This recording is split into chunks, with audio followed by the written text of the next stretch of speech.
And welcome back to EDH Deck Building. I am your host, Demo, and let's talk about all of the commanders from Wilds of Eldraine. Of course, I already made a video about the 99 cards. I thought there was a lot of really great ones actually from this set. And in fact, looking at this set overall, first impressions, so far this year, Lord of the Rings was the best set for the Commander format. I don't think that's disputable. Whether or not you like it or not, there's a ton of great Commander cards, ton of great reprints, and obviously a ton of Commanders.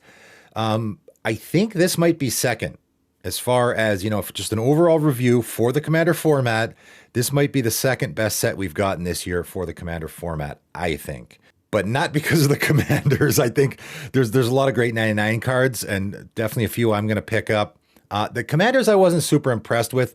There's a couple interesting ones, but as I already talked about in a spoiler video, really a lot of them are just very on the nose. It's very obvious with the way you want to build around them. I imagine, like, what I don't like about certain Commanders is, let's take Atraxa as an example, the most popular Commander in the entire format. I don't mind that at all, because when I sit down across from an Atraxa deck, I don't know what I'm going to see. That's what I want. I don't want a commander that I'm going to sit across from and I'm going to know 90 of the cards that are in that deck. I already know what you have, right? It's one of the reasons I hated playing Modern and I stopped playing it, is because every time, as soon as that Blood Crypt or that Hallowed Fountain comes down, I know exactly what your deck list looks like. I don't love that. I like the surprise. It's one of the best things about Magic, in my opinion. So I like a commander where it's not painfully obvious what you're doing. So a lot of commanders, that's the case from this set. So what I've decided to do is I'm not doing any ranking here or anything like that, although I will give my opinions on whether or not these commanders will be popular or not. I'm just going to do, here's how you build these commanders. I'm going to do what I typically do with, one of the things that I do best on my channel, which is, here's what I would do if I was building this commander, even though I'm not going to build any commanders from this set. Here's what I would do if I was building this commander, whether I like it or not. So for that reason, I'm not going to do them all. There are 31 commanders from this set. That would be a very long video. I'm not going to talk about all of them. I am going to skip over the ones that I think are just super obvious build arounds, and there's really not much for me to say. Like the Fairy Tribal ones, there's not much to say there, right? You're going to do Fairy Tribal. I mean, that's pretty much it. So there's really nothing for me to say. So I'm skipping over those ones. So from all the commanders from that set, if I don't talk about it in this video, you could probably figure out what my opinion is on it, right? It's just a very obvious build around. And yeah, there are always going to be the janky things that you could do, but 99% of the builds for that deck are going to be that very obvious way, right? So not really much to talk about. So that being said, let's start out with Bernard Ginger Sculptor. And I talked about this guy, quite a bit at length in the spoiler video I did. And as I stated in that video, and after seeing the entire set, I am sticking to it. I think this will be the most popular commander from this set, for a couple of reasons. Reason number one, it's 3 colors. So more colors means more popular in the commander format. And there's actually not a lot of 3-color commanders from this set. Most of them are 2 colors or 1. It's also Bant colors, which is really popular color combination. It is also, of course, most importantly, doing a whole bunch of things that people like. I even had someone refer to this as the gingerbread commander already. So again, the meme factor, I'm going to make a gingerbread deck, right? That kind of stuff also is a reason that people go after commanders. This will be the most popular commander from this set. I'm calling it now. How popular in the format will it be? I don't know. That for me, how popular a commander will be in the format overall going forward, like a year from now, we see this guy. It's an absolute crapshoot at this point. I have no idea. There's commanders, and I will be making a video right away about most surprising commanders, which I've done a couple of times. I'll be talking about the commanders that came out last year that have shocked me the most as far as how popular they're in the format. I don't get it. For me, I'm thinking, okay, yeah, this is a great build around. I could definitely make a great deck with it. But what is happening here is why this card is going to be a really popular commander, I think. For sure, I think it's going to be the most popular from the set. I could be wrong, but that's my opinion. 1 green, white, and a blue. Human Artificer 3/3. Each creature you control that's a food or a golem gets +2/+2 and has trample. So that is one of the main reasons why this is going to be a really popular commander. But as I say all the time, I'm calling this the Gerelf effect, right? From the mono blue Gerelf. The tribal aspect on this card is not what you want to build around. You definitely could, right? There are a couple of creatures out there that are also food.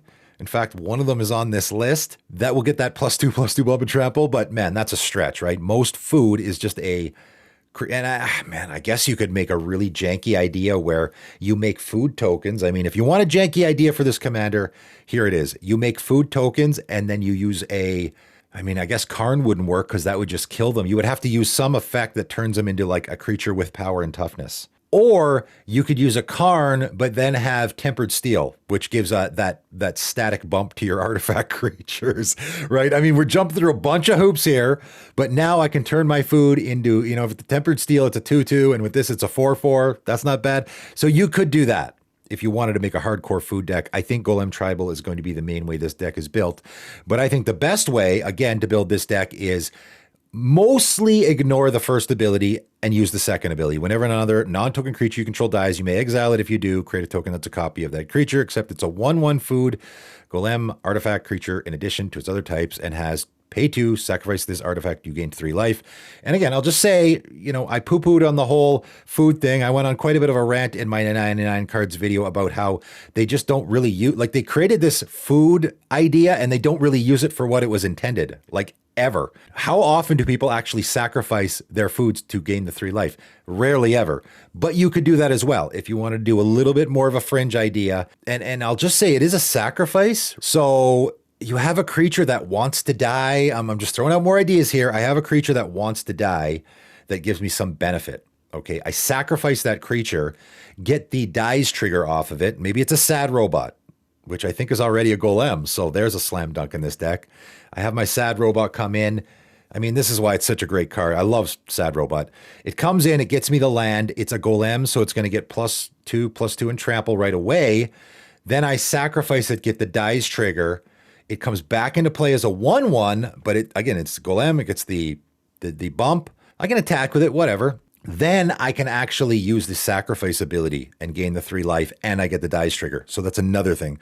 But again, there is a lot you can do here. This is a great commander. I don't want to say it's not. It certainly is, because there's a ton you can do here. But for me, that last ability is what you're building around. Again, the Eternal Witness. I just have it come into play. I get the, obviously the great ETB off of it. I sacrifice it. I get it again. And when it comes back, now it's a golem and it's a 3/3 creature with trample. So that's how I would build this commander. But of course, it's a commander that you can go in a lot of different directions with. One of the reasons why it's going to be the most popular from this set.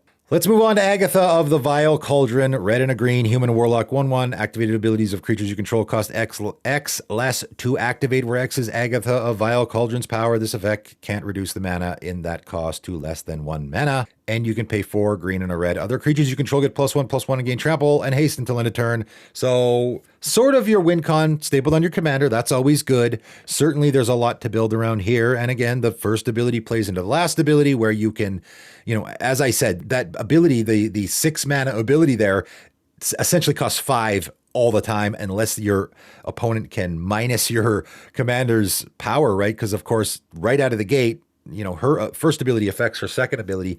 So it's going to cost 3 green and a red. And as soon as you use it, it now costs 2 green and a red. So as you use that ability, it of course it works on all your other creatures as well. So that might be the direction you can go with this. But obviously if you can bump your commander's power, it's going to be even better for you. So you might want to go in that direction. And then of course the last ability then gets super cheap and then you can really go to town. And once that last ability is just red and a green, now you can just, you can probably use it 3, 4, 5 times in a turn. And like, it might be worth it to put counters on your commander to give it a permanent bump so that, again, now I can use that last ability and really go to town. That's where it becomes a win con. I mean, the trample and the haste don't matter more than once, but the +1/+1 does. But I like this commander. It's one of my favorite commanders from the set, I think, and simply because it's just, and again, it is very on the nose, but you're going down that rabbit hole. Again, just like an Atraxa deck, I sit across the table from this guy and I don't know. Do I know what 90 of the cards are in? No, I have no idea. There's so many creatures with activated abilities in the history of the game. Who knows what they're doing, right? There might be some combos there. Again, I threw out the idea of levels. You can make a level deck. Are there enough in red and green? I don't know, but there's an activated ability that we don't actually have a commander for, but I suspect at some point we'll get one. There's an interesting sort of niche archetype that you could use with this commander. You know, there's lots. That's why I kind of like it, because I could be sitting across from a guy who's playing a level deck. Another guy's playing I don't know, who knows what. Again, I haven't gone down the rabbit hole, so I don't know. But obviously, there's a ton of different directions you can go with this commander. All right, let's talk about another commander that I thought it was interesting, but in the same time, not really. Ash Party Crasher, red and a white. Legendary creature, human peasant, 2/2 with haste.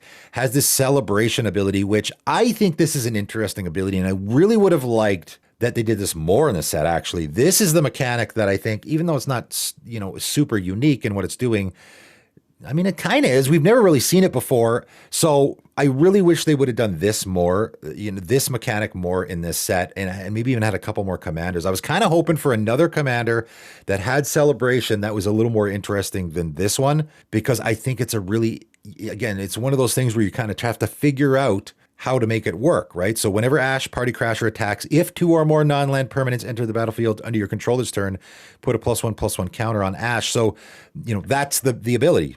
If 2 or more non-land permanents, that's the stipulation there. And that's what I like. That's what you got to figure out what to do. And yes, I can cast my Wayfarer's Bauble and then cast my commander, meets the criteria, and when I attack, I'll get the trigger right away. But then you got to figure out how to do it afterwards. And of course, blinking will work here. You could make a red-white blink deck. You could just have lots of tokens entering the battlefield. Lands don't work, but tokens do. The part I don't love about it is it's just, at the end of the day, I'm just putting counters on my commander and I'm attacking with it. So it sort of just incidentally becomes a Voltron deck. And I imagine anyone building, again, if I'm sitting across from an Ash Party Crasher deck at a table, I'm thinking they probably got a lot of swords in there, right? They probably put a Sword of Feast and Famine just because I'm attacking with my commander all the time anyway. So why not, right? So that's the part I don't love about it. The one thing I'll say is you're putting counters on your commander. Keep that in mind. You could build around that. You like a Together Forever, like cards like that. Keep that in mind, or stuff that just references counters in general. Like I'll throw out a few ideas. Nesting Grounds, right? So I can move those counters from my commander to other things. That's something you find out a way to use those counters other than I just attack. Power Conduit is another one that you could throw in the deck because you could remove the +1/+1 counter from your commander to put a charge counter on something, or a +1/+1 counter. Again, that's another way to move counters around. So keep that. That's some of the more unique stuff you could do with this commander. It's cheap. I like that you can get it out right away and start going to town. I just wish the payoff was a little more unique. That's all. All right, let's talk about Ariette of the Charmed Apple. 1 black and a white, human warlock, 2/4. Each creature that's enchanted by an aura you control can't attack you or planeswalker you control. So of course, that's playing into the whole role thing, which I will get more to with another commander. Obviously, they're expecting you to do that. And of course, when you're playing in limited, standard, all that. But of course, in the commander format, you're not going to be doing that a lot. You're probably just going to be casting your own auras because you have access to every aura ever printed. And of course, you're going to be casting them on your opponent's creatures. So you're going to go after the stuff that you want on your opponent's creatures, particularly if I don't think there's a lot of gold ones in white and black, but there are a few. You know, the pacifism type of effects might not be a great idea because of course you want your opponents to attack each other still, right? I mean, you could do it. The win con is stapled on your commander already here, though, right? At the beginning of your end step, each opponent loses X life, and you gain X life or X the number of auras you control. So you have your win con stapled on your commander. This really is maybe one of the best Pillow Fort commanders out there now, because, again, I have a really easy way to keep my opponent's creatures from attacking me, and I also have a really easy way to win by just sitting here doing nothing at all. Again, you don't have to do the goading thing. It'll work, but you don't have to do that. You don't have to make your opponents attack each other. You're just going to drain their life, right? So again, this one does seem pretty obvious. I will just say all the aura stuff, enchantment stuff, obviously. The few fringe things, I definitely would throw a Well of Lost Dreams in here or anything to deal with life gain. Obviously, the black and white color combination does life gain really, really well. So you could throw any of that stuff. I'll just say the Gaffer will not work here. So that's one that won't work because that is at the beginning of end step. And unfortunately, there's actually a bunch at the beginning of end step. If you gained life, that stuff will not work here because they both trigger at the same time. I talked about this in a rule video. And your if statement, if you have that if statement, it is conditional. So that means it won't trigger at all, right? Your Gaffer will not trigger on your end step at all, right? A lot of people think, oh, maybe I can just stack the triggers so that this happens first and then I have gained the life. No, your gaffer won't, or any of those other ones will not trigger at all. So there will be no stacking the triggers because just this will trigger, not the other ones. Unfortunately, that stuff won't work here. Again, at the beginning of your end step, each opponent loses life equal to the life they lost. That might work. So maybe a wound reflection will work because that's not an if statement. It just happens. So yeah, wound reflection will work here. Let's throw that in the deck because then I can stack the triggers so that my commander triggers first, then the wound reflection, and on top of whatever life they've lost, on my end step, they will lose double the life. So that's a great fit here. Also an enchantment. All right, moving on. Godric, Cloaked Reveler, 1 red, human noble 3/3 with haste, and again has the celebration. So this is the other celebration commander. And again, I just really was hoping for a little bit more of an interesting one. Again, it has haste, so you want you to be attacking. So for whatever reason, the celebration theme they combined with the attacking theme, even though I don't think it has anything to do with each other. As long as 2 or more non-land permanents enter the battlefield under your control this turn. So that's the celebration thing. I like that. That's an interesting build around. Godric Cloaked Reveler is a dragon with base power and toughness 4/4 flying and the Fire Breathe effect. Pay 1 dragons you control get +1/+0 until end of turn. The important wording here is dragons you control get that pumpable effect, which is like, okay, now you're thinking dragon tribal. I guess you could do that. This one, again, this one's probably even more disappointing than the last one.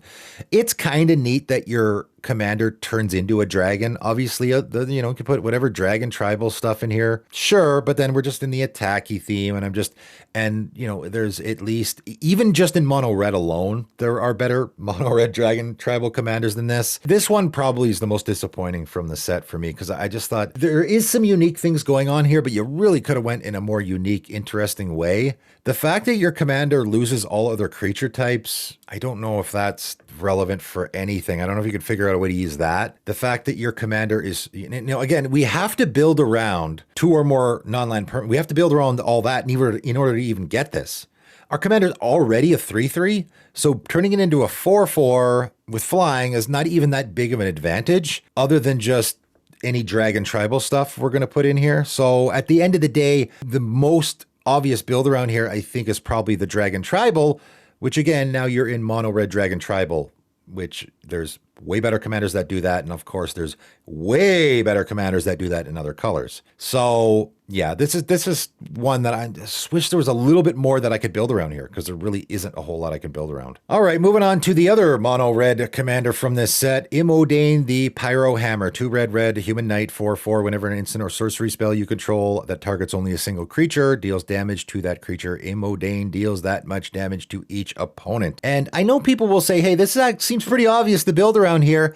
I don't know, maybe not. This I actually kind of like, and I think I mentioned in a video a while ago about having a commander where you're dealing damage to certain things with instants and sorceries, because funny enough, there are a couple of cards that actually fit that theme, right? You could put them in other instant sorcery decks, but specifically they're dealing with the deal damage thing, and that is a great fit here. I will also point out any of the red source double damaging stuff you could put in here. Chandra's Incinerator also works here, even though it is doing the reverse. The reason you're going to put it in this deck is because I have a lightning bolt anyway, and I'm normally, because my commander says when an instant deals damage to a single creature, it's going to deal damage to your opponents as well. So I can hit the creature with a lightning bolt, and then my opponent is going to get it as well. It's actually each opponent, which is pretty good. But with the Chandra's Incinerator, that allows me to go in reverse, right? So instead, it's sort of a backup almost, right? So say my commander dies. Now I got a bunch of burn spells in my hand. I can play my Chandra's Incinerator and start doing the reverse, where I go face with the lightning bolt and then start pinging the creatures, right? There actually is quite a bit of things you could do here. You could do the Terolf excess damage thing as well. That's a really easy thing to add in. So even though this looks a little boring and there's not much going on here, I actually think there's a lot of interesting cards you could throw in this deck that would work. All right, let's talk about Gilwain, Casting Director, and this is for sure the go-to role commander. Of course, there's a couple others that sort of are referencing it, but this is the one that for sure is doing it. 1 green and a white, human bard, 2/3. When Gilwain, Casting Director, or another non-token creature enters the battlefield under your control, choose 1. So when this guy enters the battlefield, we get this trigger, And when any other creature, non-token, enters the battlefield, we get the trigger as well. You create a royal roll token attached to that creature, create a sorcery roll token attached to that creature, create a monster roll token attached to that creature. So you get to choose each one. And of course, the idea here being, as your creatures are entering the battlefield, you get to choose what you want to turn them into. And I will get more to what each individual roll is doing. Again, I don't love that it doesn't explain it on the card. You got to go find some other card to figure out what these rolls are doing. And how many people, unless you actually have this deck, I doubt there's very few people out there that are going to commit these to memory. I don't think any of them are fantastic. I'll just say, other than the cursed roll token, the cursed roll one, which I have committed to memory because I actually think it's pretty good, turns your opponent's creatures into a 1/1. That to me is the best of the bunch. The rest are just, they're okay. However, just like I said with Asinine Antics, when you're doing that, you are also creating tokens, and you are also creating auras and enchantments, right? So that is something that you're going to want to build around here. Again, I'm creating tokens so I can do parallel lives, any of that stuff. That will work here because it specifically says create a token. So parallel lives will work here. Also, any enchantment entering the battlefield stuff like Eidolon Blossoms will work here. So now if I play an enchantment creature, for example, I will get 2 triggers off my Eidolon Blossoms because my enchantment creature entered the battlefield and I create this token that enters the battlefield. So aside from that, let's look at the actual rolls, because the way I'm building this deck is I'm going to find a specific role that I want to build around. We have to choose from here Royal, Sorcery, and Monster. So Royal is enchant creature, of course. Enchanted creature gets +1/+1 and has ward 1. So the ward 1's not bad. That's not bad. I don't know if you could build around it. It's just okay. It's okay to have that on your creatures, I guess. The monster roll, enchanted creature gets +1/+1 and has trample. So you could build around that. You know, I guess you could just put a bunch of big creatures in the deck and give them all trample if they don't already have it. A lot of big creatures do have trample already. I mean, you could certainly do a mishmash of a bunch. The sorcerer one, enchanted creature gets +1/+1 and has, whenever this creature attacks, scry 1. Okay, that's interesting. So you could do a scry tribal here, although in white and green, there's not a ton of support there. Yeah, see, these are all not super build-aroundable. You know, it's possible. I guess, again, maybe the way I would build this deck, after reading all those rolls, I would probably just do a mishmash. I probably wouldn't build around one roll because none of them are good enough to build around, I don't think. I would just put, like, say I have a creature in the deck like my Aven Mind Sensor that my opponents are going to want to get off the table.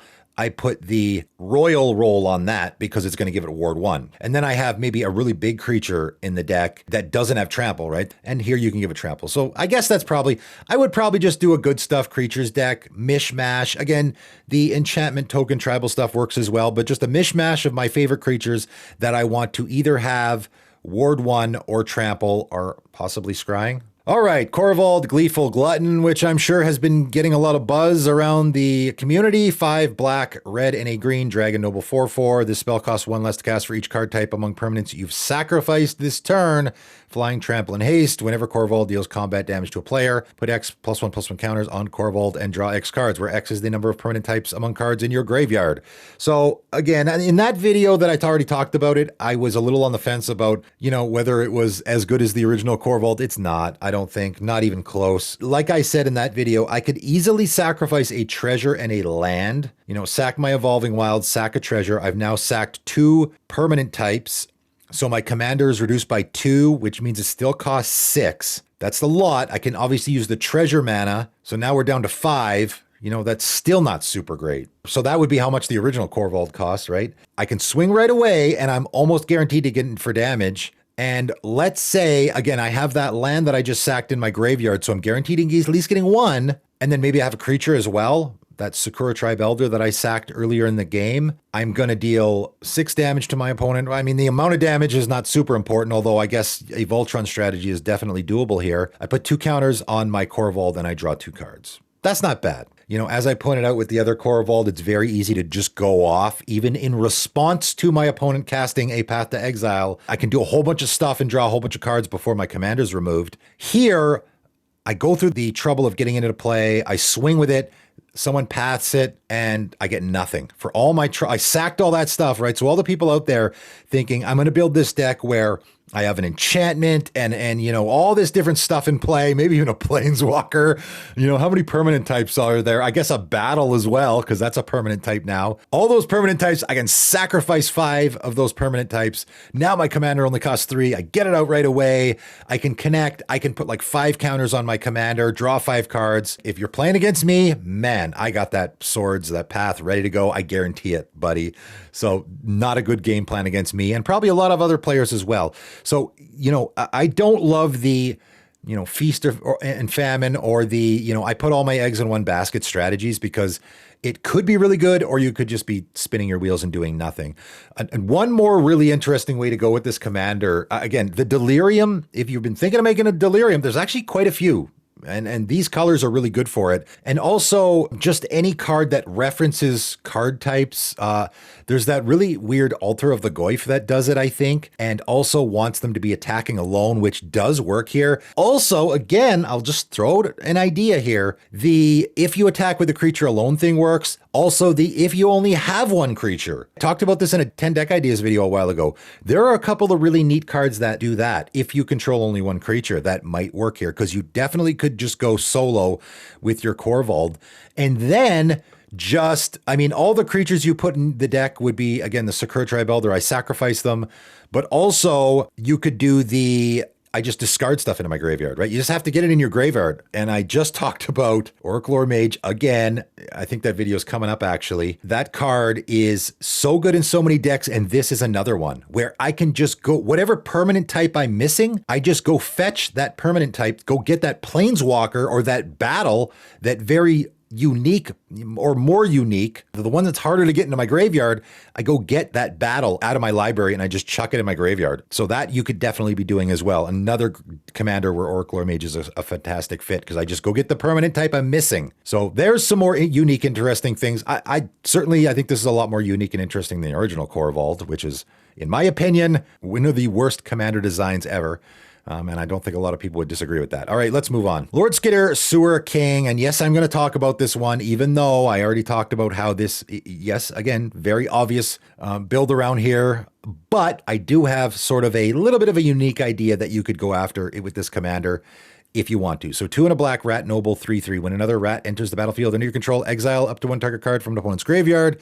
At the beginning of combat on your turn, create a 1/1 black rat creature token with this creature can't block. So first of all, I will say this commander gets my vote for best in the 99. I'm going to throw this probably in the 99 of my Kinzu deck, because I think it's a good fit there. Get away from the Rat Tribal. Obviously, it goes in the Rat Tribal decks, but get away from that. It is just a card that, for one, is going to be spitting out tokens constantly, which works on a lot of strategies, and also is graveyard hate, which every commander deck needs. So this is my vote for best in the 99 as far as commanders from this set. There's another one that I will be talking about that is also really good in the 99 that is going to see for sure more play in the 99 than it does as a commander. This one is going to be the most.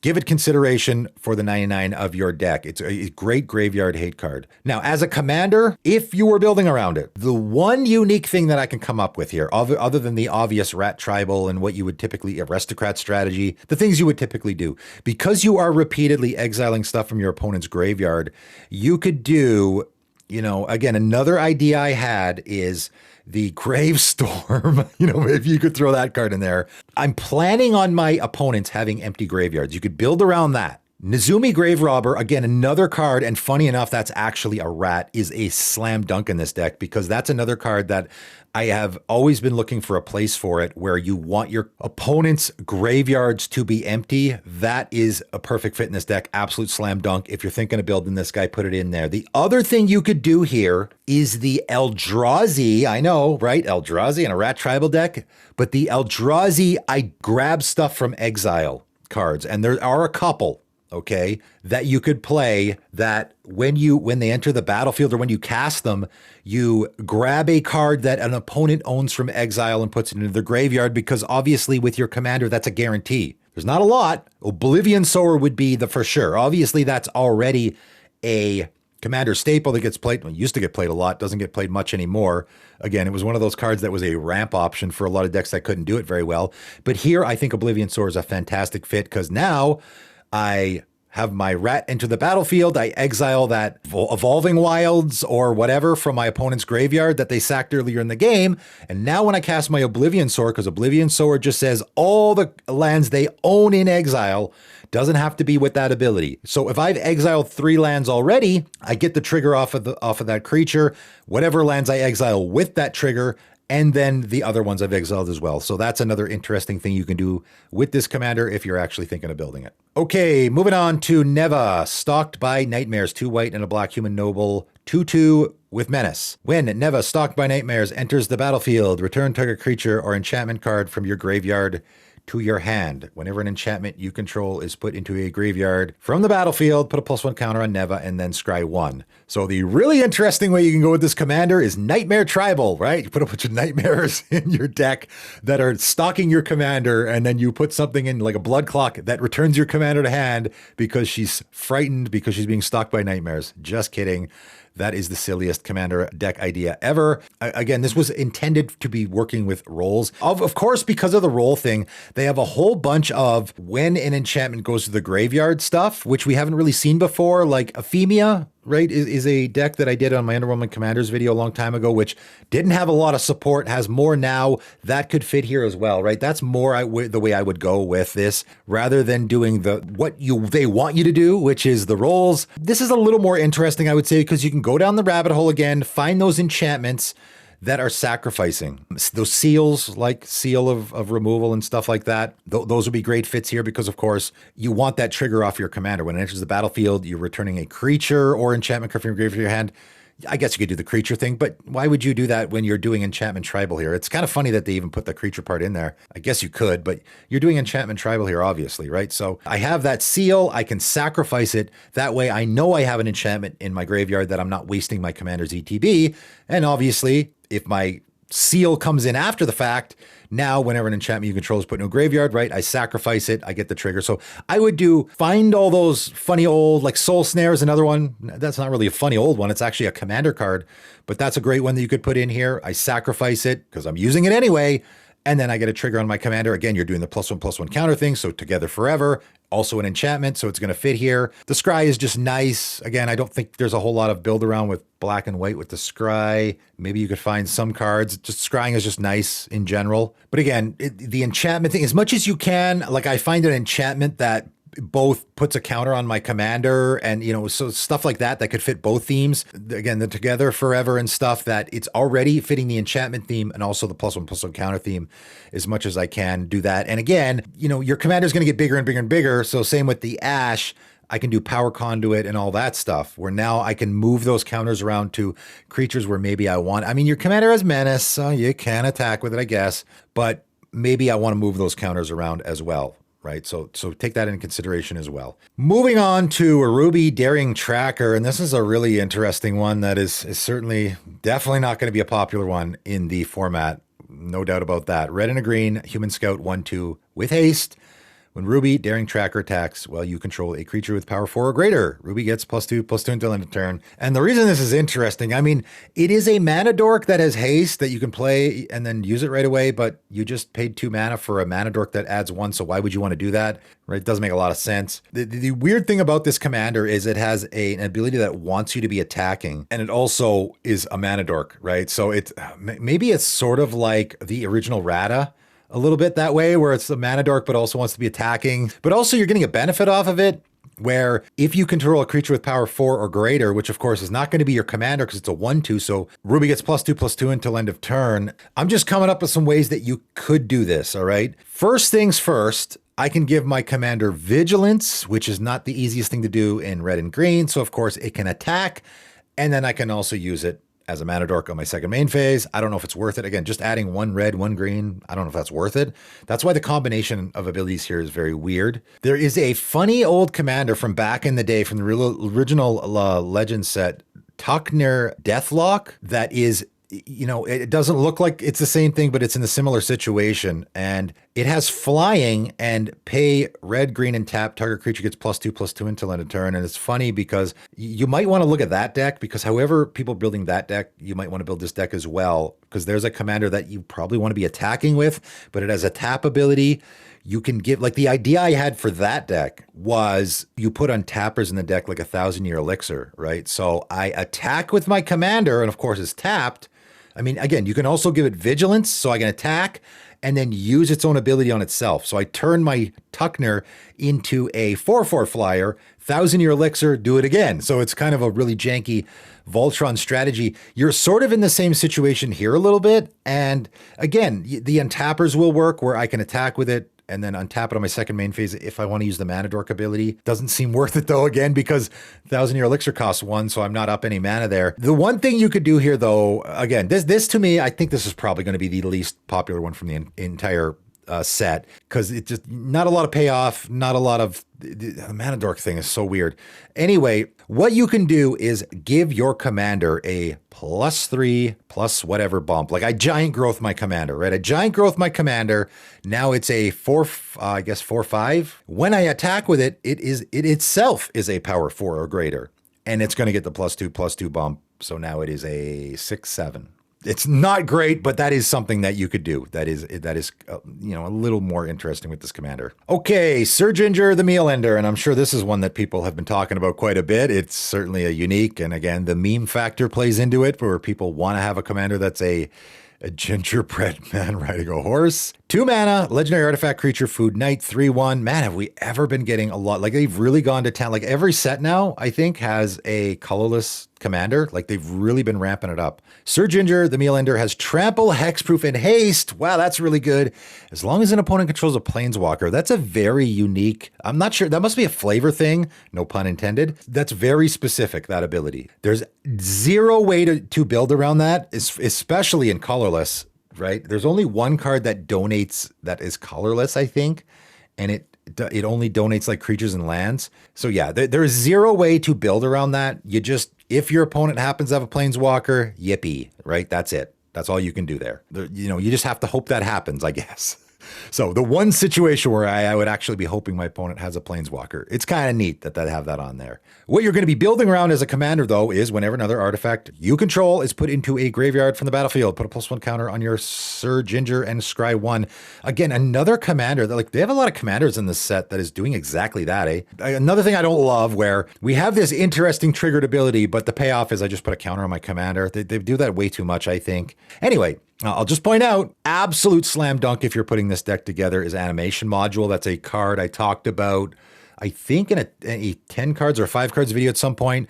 That is, I don't think it's played enough, because there's a zillion commanders that are putting counters on themselves. And whenever you do, just pay 1 and create a servo token, which of course here is extra good because that servo token is an artifact auto-include in this deck. And so whenever and get into some loops, I mean, I just created an infinite combo here with Ashnod's Altar, right? I sacrifice my servo token or whatever. I put a +1/+1 counter on this guy. I can scry, and then I use the 2 colorless mana I got to make another servo token and repeat the process. So I have infinite mana. My commander's infinitely huge, and I get to scry through my whole deck until I find the card I'm looking for. There you go.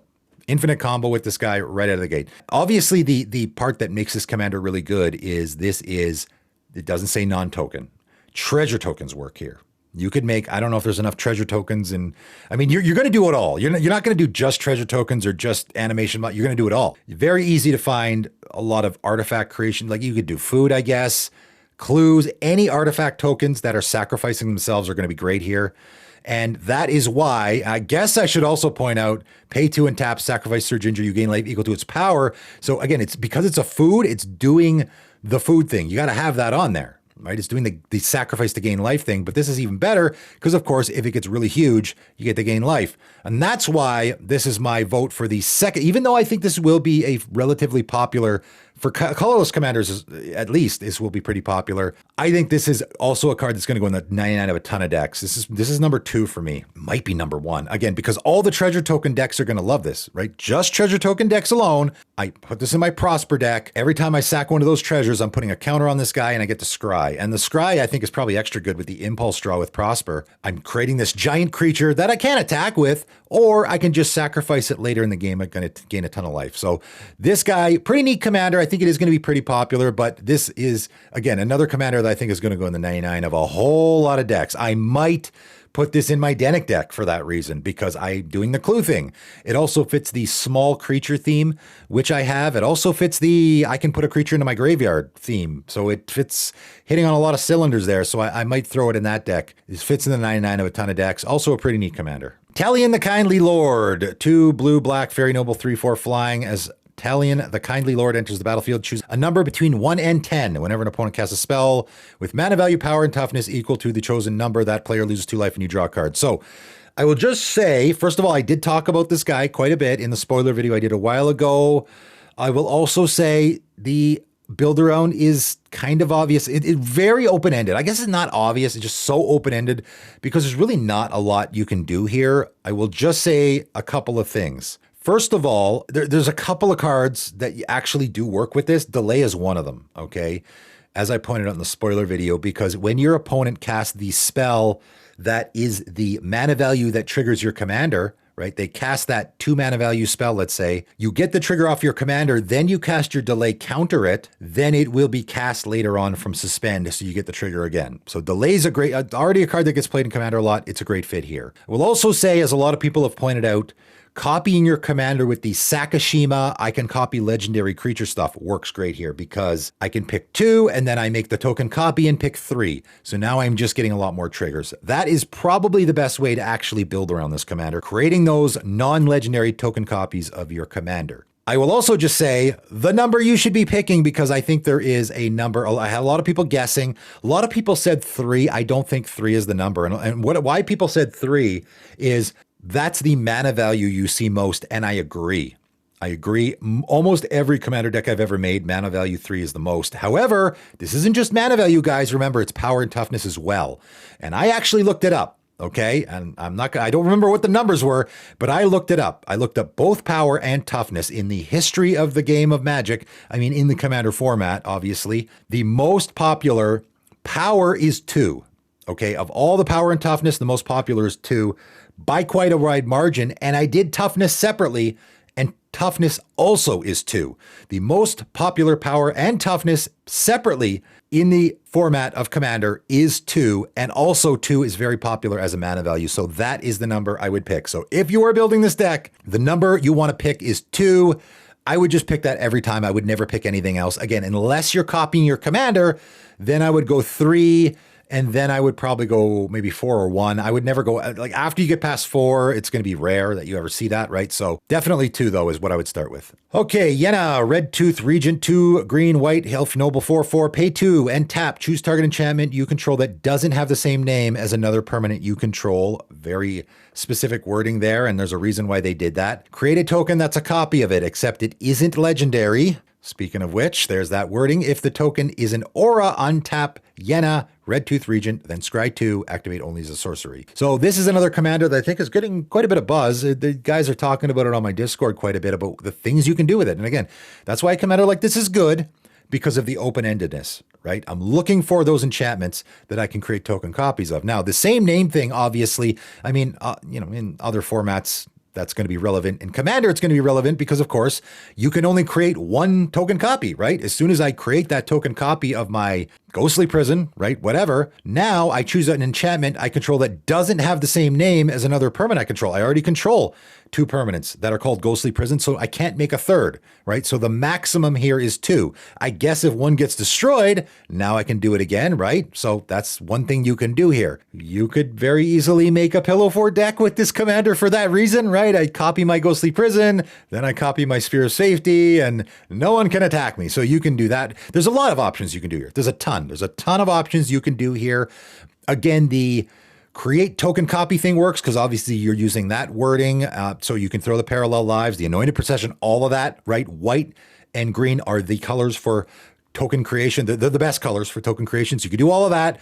And the Enchantment Tribal, I think, again, white and green, I would say, is the best color combination for Enchantment Tribal. So all of just got to make sure it's the ETB, not the cast. If it's an aura, you get to untap your commander and then scry 2. So they're encouraging you to do that. I honestly don't think a lot of people are going to do that. I think there's just so many really powerful enchantments out there that you would love to be that aren't auras, that you would love to be creating token copies of, that I don't think anyone's going to do that. I mean, maybe they are. I don't know. But it's very easy for me to have a privileged position in play, then create a token copy of my privileged position so that they protect each other. Now all my stuff has hexproof, right? That kind of stuff. That's the kind of stuff I would probably be doing. But again, super open-ended, so you can go in 1,000 different directions with it, and I'm sure there's some really neat stuff you could find to do with this commander. All right, and lastly today, I'm going to talk about Troian, Gusty Explorer, and this is another one where when I saw it, I'm like, I mean, it's kind of obvious how you would build this commander, but honestly, I don't even know what I would do. Maybe we could figure out some stuff to do with it here. 1 green and a blue, Vidalcan Scout 1/3. Tap, add a blue and a green. So again, we get another mana dork. This one's adding 2 mana. Spend this mana only to cast spells with mana value 5 or greater, or spells with X in their mana cost. Now, if it was only that, this would be a painfully obvious commander to build around. People would be doing X tribal or 5 mana value or greater. Like that was what you would want to do. And of course, there is actually a decent amount of support already, especially in Simic colors, for doing that. I imagine there's probably a lot of people out there already that have the Simic cast mana value big stuff already decks, where maybe this could be, I mean, it could fit in the 99, could also be your commander as well for that deck. But again, this is another commander, just like Ruby Daring Tracker, where I'm like, okay, we have another ability here that's also tapping that doesn't really fit with the first ability, right? So pay a blue and tap, draw a card, then discard a card. Well, that's interesting. Now we have a commander that has 2 tap abilities, and now we're in Simic colors, so untapping is really easy, right? We got a lot of options there. The 1,000-Year Elixir, again, the Mage Right Stone, the Fate Stitcher, right? Of course, blue does that really well. Green does it pretty well. Seeker of Skybreak, right? Or whatever, you know, the green creatures that can be untapping. Of course, we can just throw the Seedborn Muse in here, and Seedborn Muse is mana value 5 or greater. Okay, that's great. One thing you could do here is just do untap tribal. You could do that. Just, I put a bunch of tapping creatures in here because my commander has 2 tapping abilities. And if I have a mana value 5 or X spell that I have in my hand that I want to cast, I can do that. But if I don't, I can loot and do that instead. You can do the draw, like the Teferi's Ageless Insight stuff, whenever the draw trigger thing you could do. You can do the discard thing or trigger thing.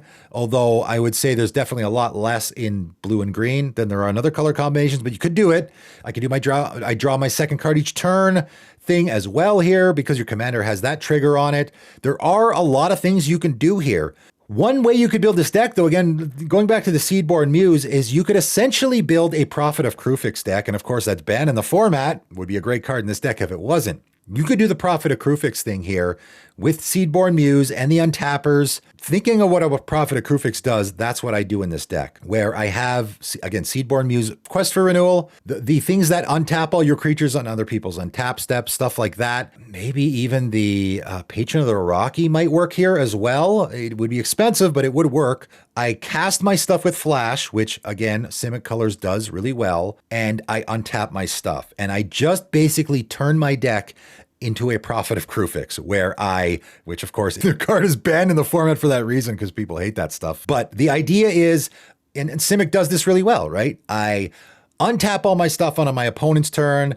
I can use whatever commander's ability I want. And again, I have a bunch of untappers as well. Mana dorks probably. I can cast my creatures with Flash. So I have a bunch of you can cast your stuff with Flash, or I just have a Mystic Snake, right? A card that already casts with Flash. Just a great card to put in any deck. So a lot of untapping my stuff, casting my stuff with Flash.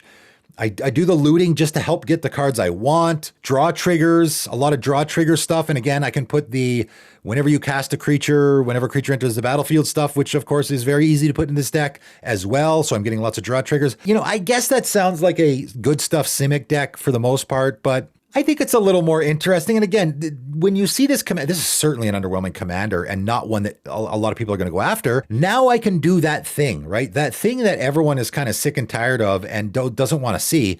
The one commander that you know you're going to get when you see it, right? The Thrasios type of deck where everyone knows you're going to be Seedborn Musing, untapping on their turn, doing a bunch of stuff on their turn. They know they're going to see that, so you're going to be a target right out of the gate. Now, maybe you can do it a little more sneakily where I can have that same strategy or a similar one, but someone's going to see my commander in the command zone and go, what's that? Never even seen it before, right? I like that. That is rule number 1 for me when building a commander deck is I want to do this thing, and maybe I'm going to annoy some of my opponents, choose a commander that nobody is going to care about and no one's going to see me as a target, at least until I get that engine going. And once you get the engine going, then it's not going to matter so much anymore if you were a target, right? Whereas if I have a Thrasios in the command zone, I'm a target, or a Kinnan or something, I'm a target, bam. Before the game even starts, I'm a target, right? Rule number one for me when deck building. So this might be a good commander for a strategy like that. All right, that is it. That is all. Talked about a whole bunch of commanders here, most of them, how you would build around them. Again, I'm trying not to complain too much about the sort of meh of a lot of these commanders. I'm trying to find interesting ways to build them, which is what I do best on my channel, I think, and what a lot of people come to my channel for, which is how am I going to build around this commander? Again, I did skip over 5 or 6 that are so painfully obvious that there's nothing. I mean, I'm not saying they're bad commanders. There's definitely some really good ones, but it's so obvious what you want to be doing that there's really not much for me to say. So if I didn't talk about the commander you were looking for in this video, that is the reason why. Sorry, I'm already making like an hour-long video here, so talking about 5 or 6 more commanders would just take it a bit too long for me. Let me know in the comments below what are your favorite commanders from this set. That is it for today, though, and thanks for tuning in.